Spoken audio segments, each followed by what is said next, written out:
ദൈവത്തിൻ്റെ അതിപരിശുദ്ധ നാമം വാഴ്ത്തപ്പെടുമാറാകട്ടെ. ഇന്ന് എൻ്റെ ഒരു അനുഭവ സാക്ഷ്യം നിങ്ങളുമായി പങ്കിടാമെന്നാണ് ഞാൻ വിചാരിക്കുന്നത്. ബൈബിളിൽ മലാഖി പുസ്തകം 3-ാം അധ്യായത്തിൻ്റെ 10-ാം വാക്യം വായിക്കുമ്പോൾ, എൻ്റെ ആലയത്തിൽ ആഹാരം ഉണ്ടാകേണ്ടതിന് നിങ്ങൾ ദശാംശം മുഴുവനും ഭണ്ഡാരത്തിലേക്ക് കൊണ്ടുവരുവിൻ. ഞാൻ നിങ്ങൾക്ക് ആകാശത്തിൻ്റെ കിളിവാതിലുകളെ തുറന്ന് സ്ഥലം പോരാതെ വരുവോളം നിങ്ങളുടെ മേൽ അനുഗ്രഹം പകരുകയില്ലയോ എന്നിങ്ങനെ നിങ്ങൾ ഇതിനാൽ എന്നെ പരീക്ഷിപ്പിൻ എന്ന് സൈന്യങ്ങളുടെ യഹോവ അരുളിച്ചെയ്യുന്നു. അഖിലാണ്ടത്തെയും നമ്മെയും സൃഷ്ടിച്ച ദൈവത്തെ തോൽപ്പിക്കാനും പരീക്ഷിക്കാനും പറ്റുന്നത് ദൈവത്തിന് നാം കൊടുക്കുന്ന ദശാംശത്തിലാണ് എന്ന് നമുക്ക് ഈ അധ്യായത്തിൽ നിന്ന് മനസ്സിലാക്കുവാനായിട്ട് സാധിക്കും. പണ്ട് ഞാൻ ചിന്തിച്ചിട്ടുണ്ട്, ദൈവത്തിന് പൈസയുടെ ആവശ്യം എന്താണ്, ഇങ്ങനെ പൈസ കൊടുത്തിട്ട് കാര്യമുണ്ടോ എന്ന്.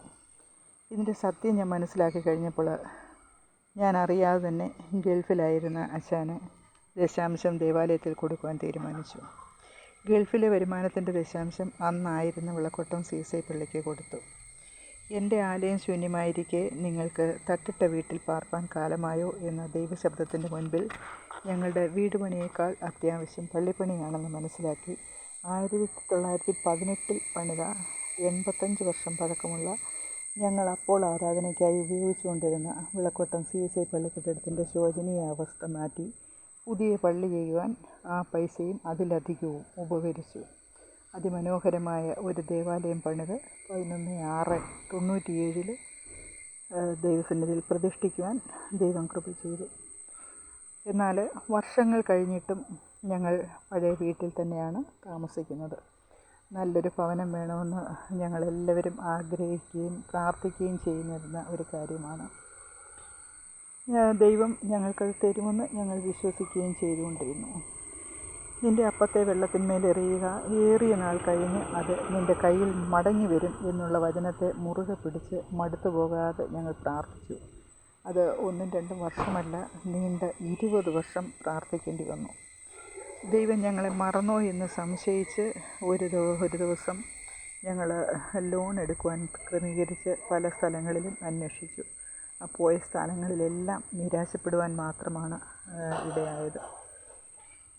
എങ്കിലും ആ നിരാശയുടെ മധ്യത്തിലും ഞങ്ങൾക്ക് അറിയാം ദൈവം വേറെ വഴി ഞങ്ങൾക്ക് വേണ്ടി ഒരുക്കുന്നുണ്ട് എന്ന്. ഞാൻ ചില വാക്യങ്ങൾ ദൈവത്തെ ഉണർത്തിച്ച് പ്രാർത്ഥിക്കുവാനായിട്ട് ഇടയായി. യെശയ്യാവ് 62:6 യഹോവയെ ഓർപ്പിക്കുന്നവരെ നിങ്ങൾ സ്വസ്ഥമായിരിക്കരുത്. ദൈവത്തിന് സ്വസ്ഥത കൊടുക്കാതെ ഇരിക്കുക എന്നുള്ളതായ ദൈവത്തിൻ്റെ വചനം ഞാൻ ചിന്തിക്കുകയും അത് ആ വാക്യം എടുത്തു വെച്ച് പ്രാർത്ഥിക്കുകയും ചെയ്തു.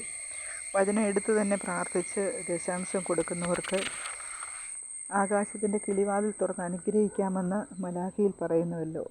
നീ കള്ളം പറയുന്ന ദൈവമല്ല എന്ന് ഞാൻ അറിയുന്നു എന്ന് ദൈവത്തെ ഉണർത്തിച്ച് പ്രാർത്ഥിക്കുവാനിടയായി. ഈ 2 വാക്യങ്ങൾ 2-3 വാക്യങ്ങൾ നമുക്ക് ദൈവത്തിനെ ഉണർത്തിച്ച് പ്രാർത്ഥിക്കുവാൻ കഴിയുന്ന ഏതൊക്കെ വാക്യമുണ്ടോ അതെല്ലാം എടുത്തു വെച്ച് പ്രാർത്ഥിക്കുവാനായിട്ടിടയായി.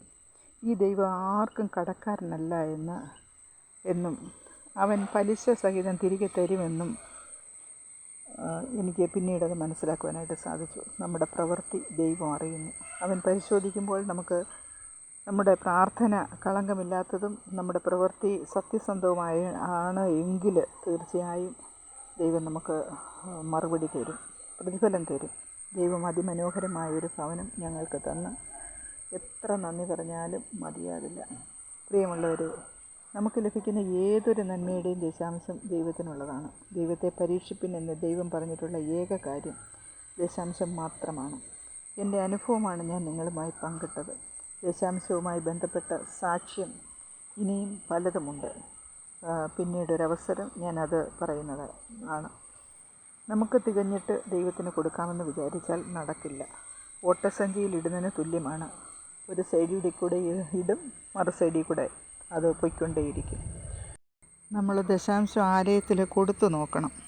തീർച്ചയായും ദൈവം നമ്മളെ അനുഗ്രഹിക്കും. നമ്മുടെ സാമ്പത്തിക അനുഗ്രഹത്തിന് ആരുടെയെങ്കിലും അടുക്കൽ ചെന്ന് മധ്യസ്ഥ പ്രാർത്ഥന നടത്തിയാൽ വിടുതൽ ലഭിക്കുമെന്ന് നമ്മൾ വിശ്വസിക്കുന്നുവെങ്കിൽ അത് ഒരിക്കലും നടക്കുകയില്ല. ഞാനും ഈ ഒരു വിഷയവുമായിട്ട് ബന്ധപ്പെട്ട് പലരുടെ അടുത്തും പോയി പ്രാർത്ഥിക്കുകയൊക്കെ ചെയ്തിട്ടുണ്ട്. പക്ഷെങ്കിൽ എന്ന് ദശാംശം കൃത്യമായി കൊടുക്കുന്നോ അന്നെല്ലാം എൻ്റെ കാര്യങ്ങൾ ഓക്കെ ആയിട്ട് നടന്നിട്ടുണ്ട്. എവിടെയെങ്കിലും ദശാംശം ബ്രേക്കാകുന്നോ ആ സമയം അത് എൻ്റെ ജീവിതത്തിലും ബ്രേക്കായി ഇരിക്കുന്നത് കാണുവാനായിട്ട് സാധിക്കും. ദൈവത്തിന് കൊടുത്ത് നമ്മൾ പരീക്ഷിച്ച് നോക്കണം. അറിയാത്ത വാതിൽ തക്ക സമയത്ത് ദൈവം നമുക്ക് വേണ്ടി തുറക്കുന്നത് നമുക്ക് അനുഭവിച്ചറിയുവാൻ കഴിയും. നമുക്ക് വേണ്ടി ദൈവം പറഞ്ഞു വിട്ടുള്ളതുപോലെ ആകാശത്തിൻ്റെ കിളിവാതിൽ തുറന്ന് അനുഗ്രഹം പോരാതെ വരുവോളം നൽകിത്തരും. അവൻ അമർത്തി കുലുക്കി കവിയുന്നൊരളവ് നമ്മുടെ മടിയിൽ തരുമെന്നാണ് ദൈവത്തിൻ്റെ വചനം. അങ്ങനെയെങ്കിൽ നമ്മൾ എവിടെ നിക്ഷേപിച്ചാൽ എവിടെ കൊടുത്താൽ നമുക്കിങ്ങനെ അമർത്തി കുലുക്കി കവിയുന്നൊരളവ് നമുക്ക് ലഭിക്കും. അത് ദൈവത്തിൻ്റെ സന്നിധിയിൽ മാത്രമാണ്. ദൈവത്തിൻ്റെ കരങ്ങളിൽ നിന്ന് വാങ്ങിച്ചിട്ട് അതിൻ്റെ ഒരംശം ദൈവത്തിന് തിരികെ കൊടുക്കുമ്പോൾ നമ്മെ ദൈവം മാനിക്കും, അനുഗ്രഹിക്കും. നിങ്ങളുടെ ജീവിതത്തിലും അത് ഒന്ന് പരീക്ഷിച്ച് നോക്കുന്നതിന് വേണ്ടിയാണ് ഞാൻ ഇപ്പോൾ നിങ്ങളോട് ആഹ്വാനം ചെയ്യുന്നത്. എൻ്റെ ജീവിതത്തിലെ വലിയ അനുഭവമായിരുന്നു അത് നിങ്ങളുമായിട്ട് ഷെയർ ചെയ്യുവാൻ ഇന്ന് പകൽക്കാലം എനിക്ക് ഇടയാക്കിയതിനായിട്ട് ഞാൻ ദൈവത്തെ സ്തുതിക്കുന്നു. ദൈവം നിങ്ങളെ അനുഗ്രഹിക്കട്ടെ. God bless you. Thank you.